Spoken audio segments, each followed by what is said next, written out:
মানুষ নিন্দাবে, এটাই স্বাভাবিক, সমাজটাই এমন। আমরা এমন একটা দেশে বসবাস করি, সেখানে নিন্দনীয় লোকজন বেশি থাকে।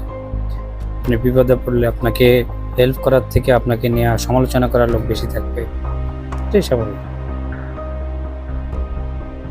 আপনার সফলতার জন্য আপনাকে চালিয়ে যেতে হবে প্রতিনিয়ত।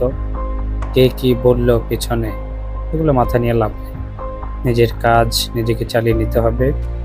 সমালোচনা করলেও নিজের যেটা ভালো মনে করবেন সেটা অবশ্যই সফল করার জন্য নিজেকে এগিয়ে যেতে হবে।